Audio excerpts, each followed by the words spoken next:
If you have an OR statement inequality, you will solve each inequality and then write the final solution in interval notation with the help of a graph. OR indicates that you combine the graphs. There are three possibilities for final solutions to an OR statement. I have written down three examples below, and I'd like to talk about each one.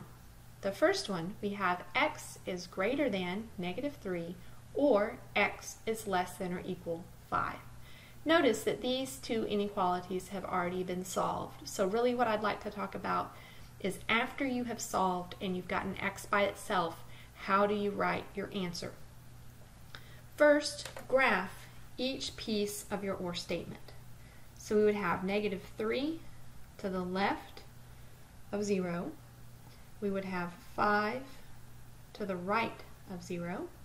And then I will graph each individual piece. I encourage you to do this above the number line, and I also encourage you to draw both pieces so that you can clearly see them. So in other words, we want to graph x is greater than -3.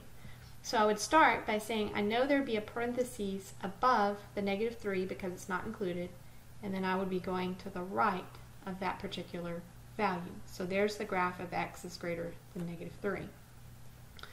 Go above that graph that you just drew at the 5, we would know that the 5 would be included, so we would use a bracket, and then we're going to the left of that value. So there's the graph of x is less than or equal 5. Then, as the final answer or the final solution to your graph, you need to combine the two graphs. We see that if we combine these two graphs, we'll get everything from -infinity to +infinity, because the combination of our graphs has no gaps, no values left out. One graph goes one direction, one graph goes the other. There's nothing left out in the middle, and so our final graph would need to look like the entire number line. So in this case, the final solution as an interval would be -infinity to +infinity.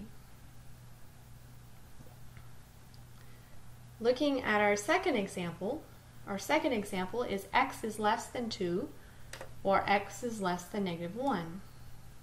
So first we're going to graph 2 on the number line. It would be to the right of 0. And then we'll graph -1, which would be to the left of 0. X is less than 2, there would be a parenthesis above the 2, meaning it's not included, and we're going to go to the left. So there is x is less than 2. And then above the -1, it says x is less than -1, so you'd have a parenthesis above that.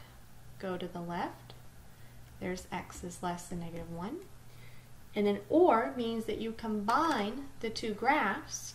The combination of the two graphs would include all values to or to the left. So in other words, the largest graph starts at 2, and so if we were to combine them, that combination would also start at 2 and go to the left. And so this would be our final graph. That being the case, the final solution in interval notation, we see that our graph goes to -infinity and then stops at 2. We do not include it, so we want a parenthesis there. And then our last example, we have x is greater than or equal to 1 or x is less than or equal to 0. So first, graph our numbers. We'd have 1 to the right. We would have 0 at 0. X is greater than or equal to 1. We would have a bracket above the 1. We would go to the right. And then x is less than or equal to 0. We would have a bracket above 0. Go to the left. And then because we have the word OR, we want to combine the two graphs. Well, this particular problem, even though our graphs are going in opposite direction, we see that there's a big gap in the middle of values that would not be included. And so in this case, when we combine our graphs, the combination would basically just be the union of the two graphs that I have drawn. So in other words, separately, this is the graph of x is greater than or equal to 1.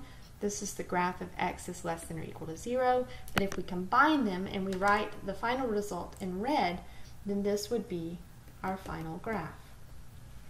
The final solution as an interval would be negative infinity to 0, include 0 as a bracket, and then if you ever have a gap and you want to basically put together intervals, you're going to use a union symbol and then write the other interval, which would be 1 to infinity.